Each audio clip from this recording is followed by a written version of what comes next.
Vítejte u tutoriálu Avigilon Control Center Client 5. V tomto tutoriálu si předvedeme přihlášení, navigaci v programu, nastavení klienta, odhlášení a ukončení aplikace. Po spuštění programu za pomocí ikony umístěné na ploše nebo v nabídce Start se zobrazí následující dialogové okno pro přihlášení. Zde můžete vybrat všechny lokality dostupné ve vaší místní síti, zadat uživatelské jméno a heslo, nebo najít lokalitu mimo vaší lokální síť za pomocí IP adresy nebo názvu hostitele. Standardní přihlášení je za pomocí uživatelské jméno administrátor bez hesla.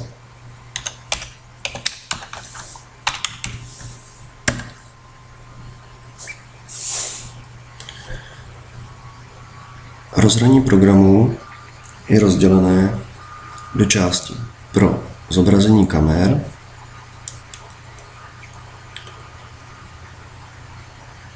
systémového průzkumníka. Zde jsou vypsány všechny vaše zařízení v abecedním pořadí. Tohoto průzkumníka lze upravovat do skupin, ovšem pouze v softwarové edici Enterprise. V horní části nabídky je nástrojová lišta.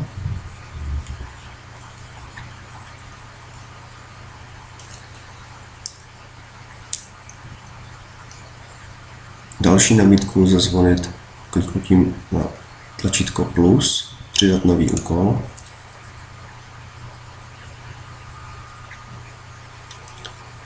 Zde se zobrazí další menu, které bude upravené podle práv uživatele a licencí softwaru. Pro nastavení klienta zvolte nabídku aplikací. Nastavení klienta. Záložce obecné lze umožnit obnovení posledního rozvržení oken před uzavřením programu, zneaktivnit zobrazení upozornění. Toto zobrazení se zobrazí obsluze například při výpadku kamery. I při zneaktivnění zobrazení upozornění se upozornění ukládají do systémového logu. Doba prodlevy při cyklu je čas, po kterém se cyklují pohledy při využití vícero pohledů. Funkci je možné zapnout touto ikonou. Volba jazyku. Standardně je přednastaveno výchozí jazyk operačního systému. Automatické přihlášení k lokalitám. Umožní automaticky se přihlásit ke všem přístupným lokalitám. Maximální šířka pásma pro příchozí komunikaci. Standardně nastaveno neomezeno. Lze nastavit dle vlastních hodnot. Nastavení duplexního přenosu zvuku u klienta je aktivní pouze ve verzi Standard nebo Enterprise. V záložce zobrazení lze nastavit zobrazit neprokládaný obraz a další nastavení, které se týkají překrytí obrazu, jako je například název kamery, časové razítko, indikátor záznamu a také změnit kvalitu zobrazovaného videa. V záložce joystick je možné připojit standardní joystick. Je ovšem nutné nadefinovat tlačítka na tomto joysticku. Při připojení originálního Avigilon joysticku se pouze nainstaluje ovladač, který je součástí softwaru, a zvolí se, jestli joystick bude využívat obsluha pravák nebo levák. V připojení lokalit lze nastavit rychlost připojení lokality, vyhledat lokalitu a přidat. V tomto nastavení lze odstranit pouze ručně přidané lokality.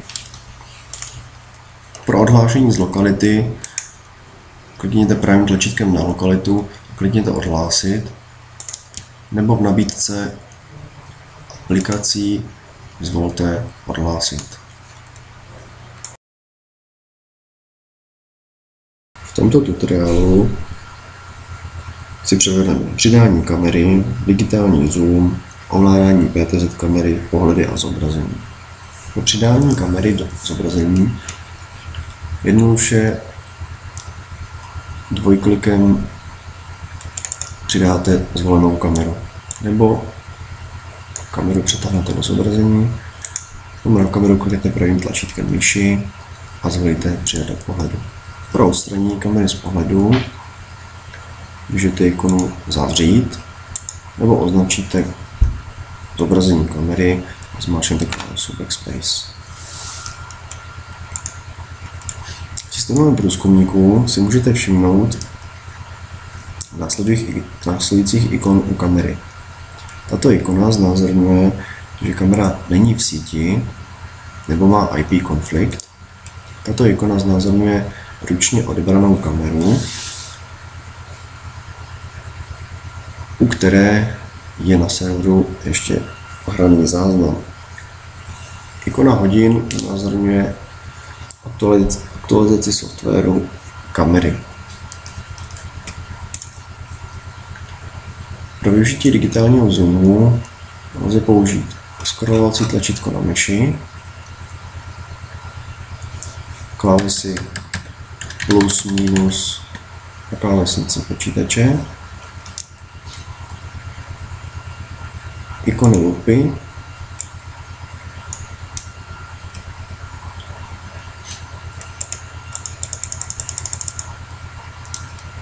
posuv obrazu jednoduše klikněte pravým tlačítkem do obrazu a lze hýbat s daným obrazem.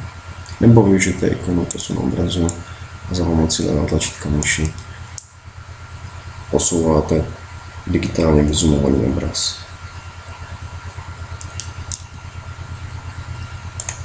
Pro ovládání PTZ kamery zvolte následující ikonu ovládání posunu obrazu. Po kliknutí na ikonu se zobrazí v pravém dolním rohu následující menu, které umožňuje přiblížit obraz, oddálit obraz, ovládání clony a ostření obrazu. Je zde možné navolit předvolby přednastavené pozice, které lze za pomocí této ikony upravovat. Je možné zvolit a nastavit tury. Do tury jednoduše přidáte požadovaný počet přednastavených pozic, zvolíte trvání cyklu,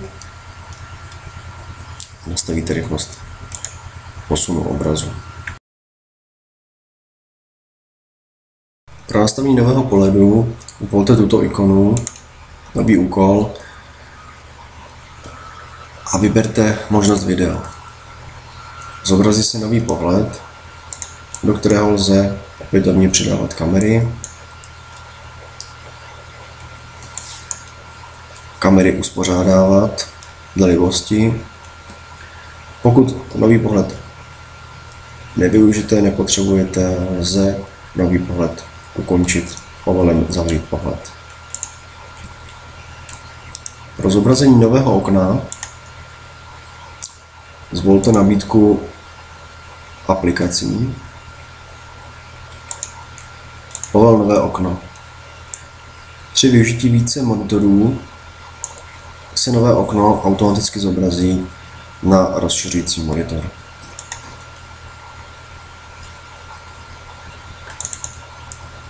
Pokud chcete přidat vícero kamer do zobrazení, je možné upravit rozvržení kamer, ať už ze stávajících přednastavených zobrazovacích sekcí, nebo je zde možnost zvolené sekce upravovat.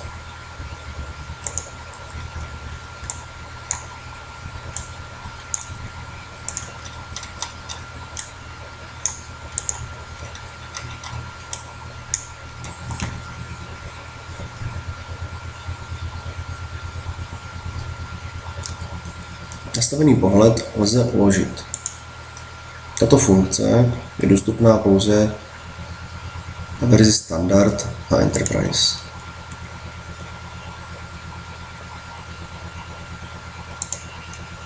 Pokud budete chtít uložený pohled znovu aktivovat, stačí dvojklikem na položku pohled vstupovat průzkumníku.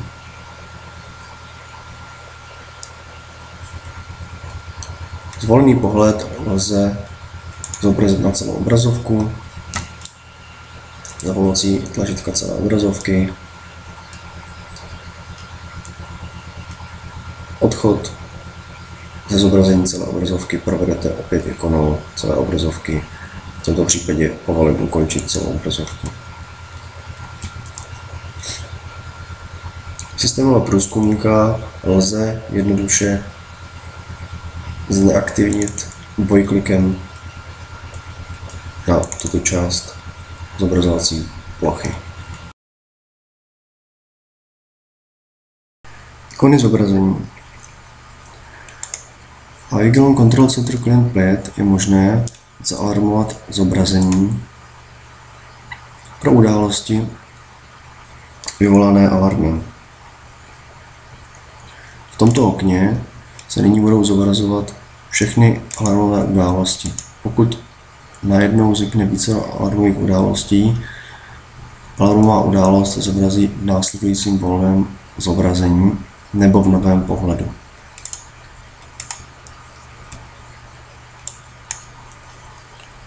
Po najetí do zobrazení myší se zobrazí následující ikony. Zavřít zobrazení, maximalizovat zobrazení. Pro minimalizaci zobrazení opět stiskne tu samou ikonu. Stejnou akci vyvoláte dvojklikem do daného zobrazení. Pro uložení snímku zvolte následující ikonu. Zde můžete navolit formát zobrazení, upravit oblast obrazu, po případě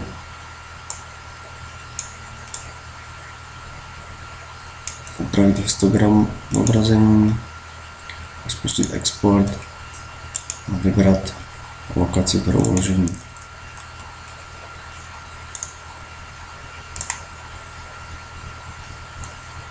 V případě připojení digitálního výstupu přímo na kameru je možné tento digitální výstup touto ikonou ovládat. Indikátor nahrávání umožňuje spustit manuální záznam. Kliknutím na ikonu spustit manuální záznam. Systém bude nahrávat po nastavenou dobu určenou pro manuální záznam nebo do opětovného kliknutí.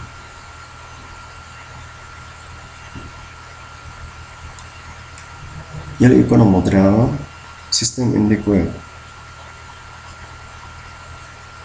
stálé nahrávání. Je-li ikona červená, systém indikuje pohyb nebo alarm. V verzi Enterprise a Standard je možné využít audio,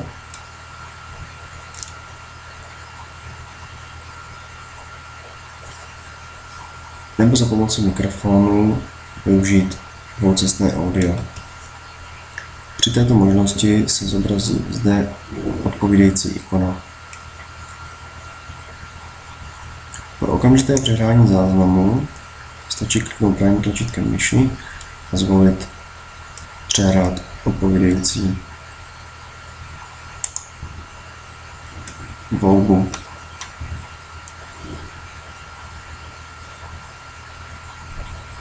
Zobrazení se přepne do záznamového režimu s časovou osou a je možno využívat všech funkcí záznamu.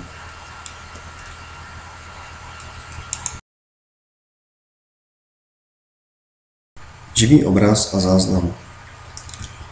Po přidání kamery do zobrazení se zobrazí živý obraz. V případě potřeby sledovat zaznamenané události je možné zvolit pravým tlačítkem zobrazení zaznamenáno nebo přepínat tu samou funkci tímto tlačítkem režimu předávání ze záznamu. V režimu záznamu se zobrazí časová osa, možnosti přehrávání a seznam přidaných kamer.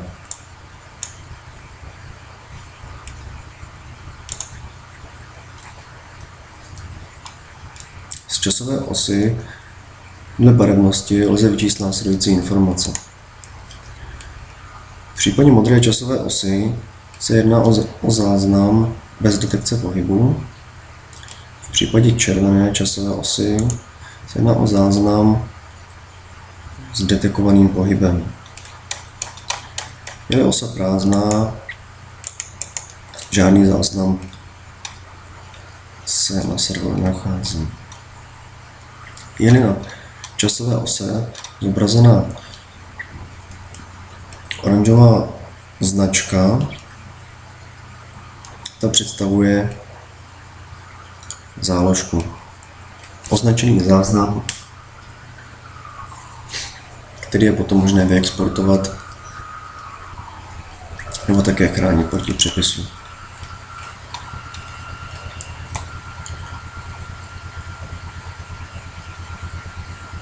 Pro lepší vyhledávání na časové ose je možnost využít scrollovacího tlačítka myši pro přibližování a oddalování časových úseků.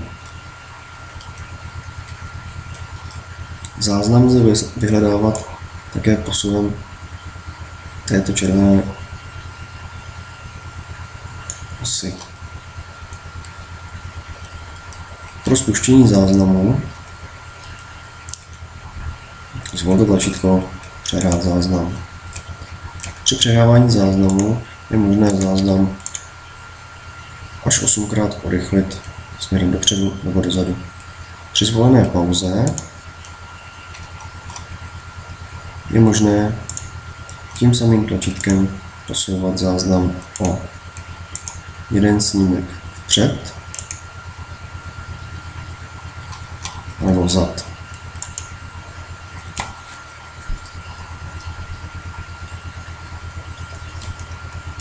Po dohledání daného incidentu je možné záznam označit. Klikněním pravého tlačítka na časovou osu a vybrat Přidat záložku.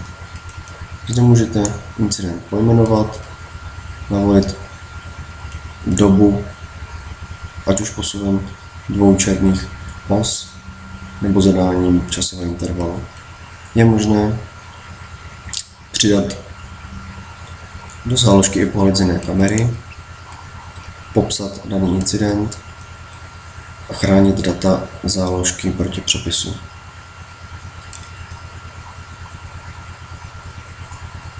Záložku si můžete posléze také vyexportovat do daného formátu.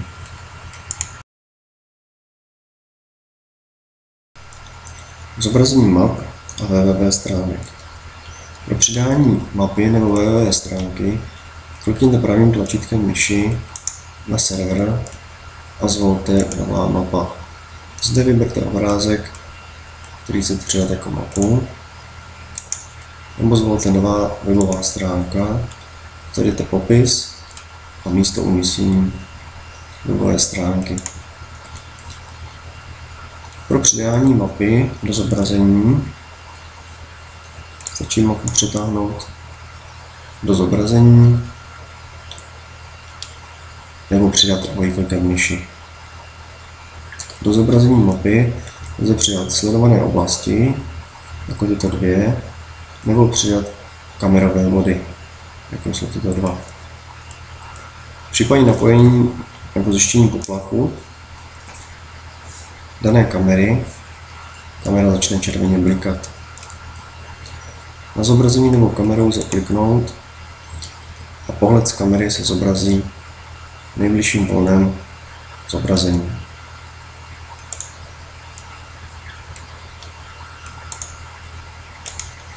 Pro přidání webové stránky opět použijte dvojklik nebo přetažení do zobrazení.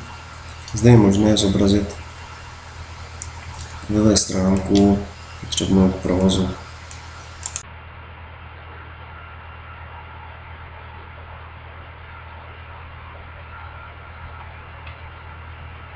Pro úpravu webové stránky stačí kliknout pravým tlačítkem myši na webové stránku a zvolit upravit. Zde je možné upravit pouze místo umístění webové stránky a popis.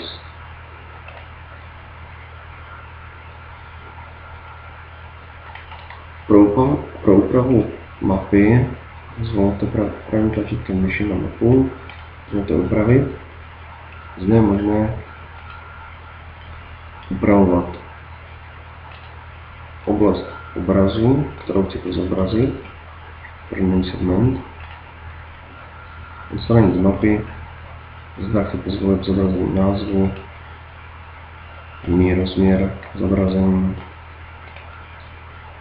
Je možné upravit i natočení kamer a velikost zobrazení. Mapu je následně třeba položit tímto tlačítkem.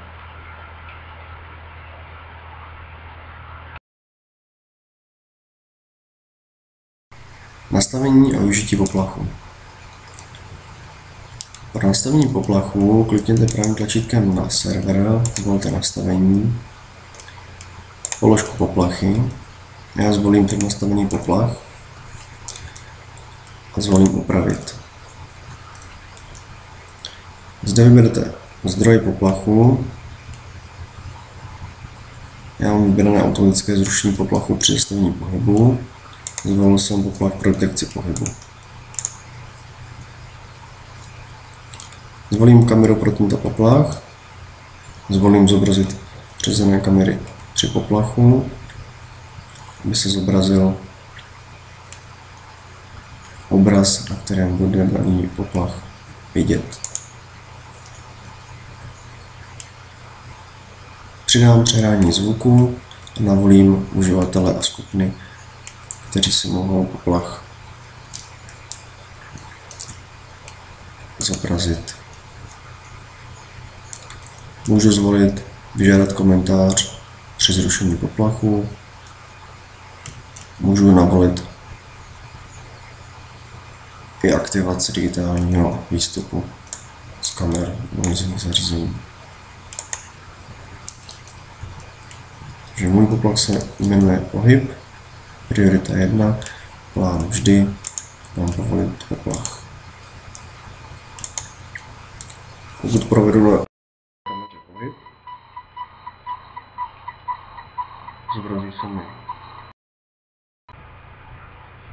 video,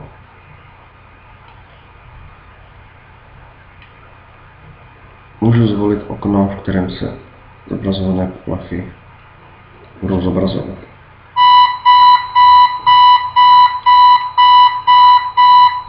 Můžu přidat poznámku.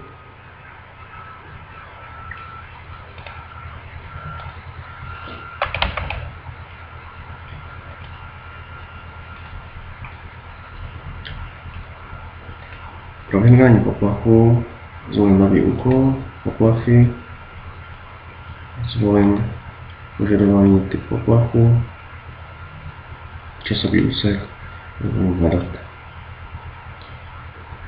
Zde mi najde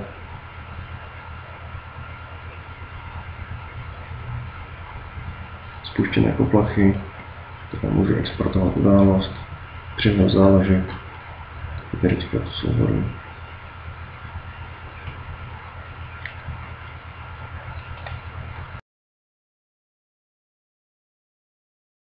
Práce se záznamem.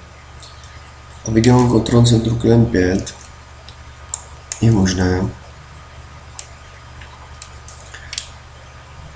prohledávat záznam buď klasicky za pomocí časové osy a ukazatele,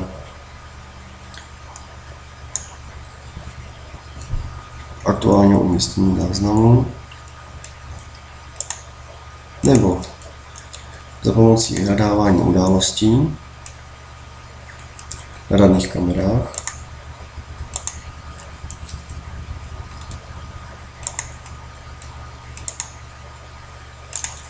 nebo za pomocí funkce změny pixelů,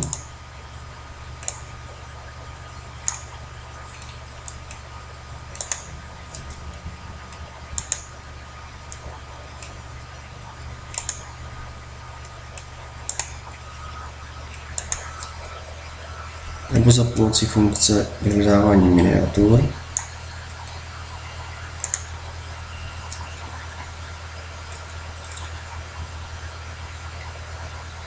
každý obrázek znázorňuje časový úsek na časové ose.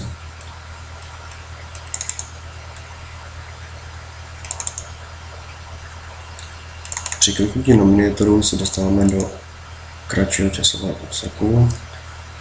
Při nalezení posledního časového úseku volíme otevřít v pohledu a dáme přehrát. Vždy při zobrazení časové osy je možno při incidentu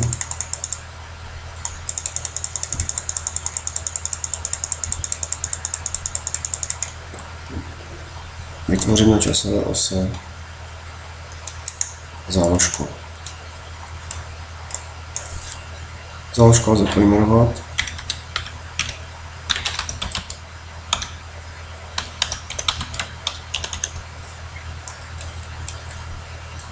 přidat další kamery, které mohou pomoci k vyhodnocení decidentu,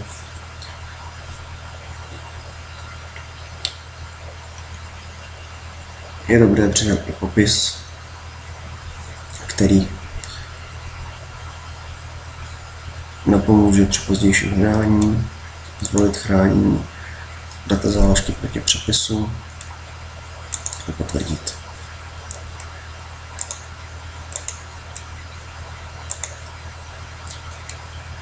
Další možnost vyhledávání je vyhledávání poplachu.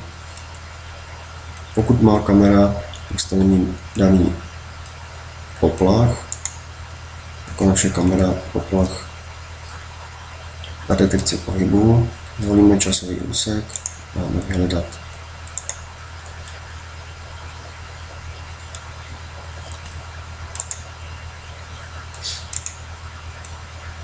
Všechny přidané záložky je možné procházet, exportovat, upravovat.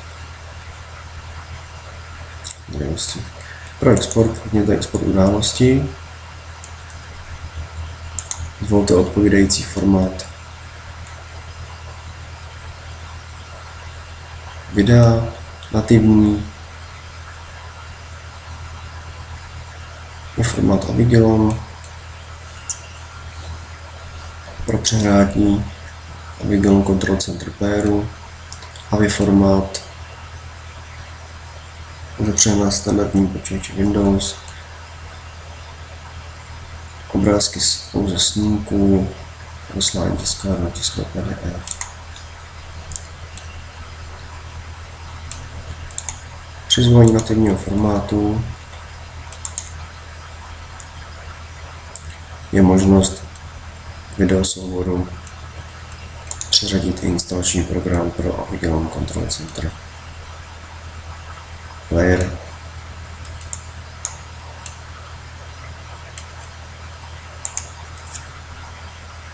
Tlačítkem spustit export. Provedete daný export.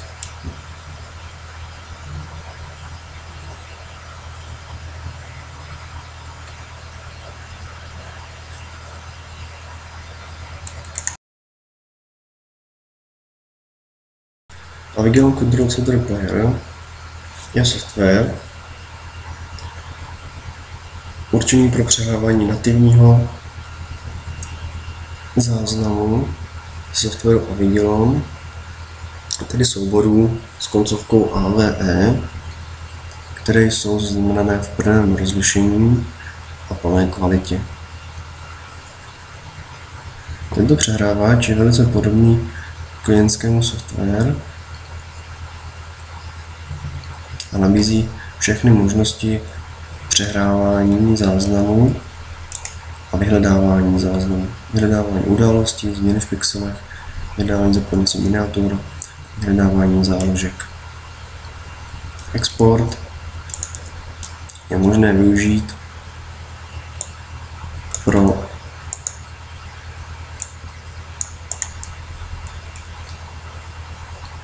opětovné vyexportování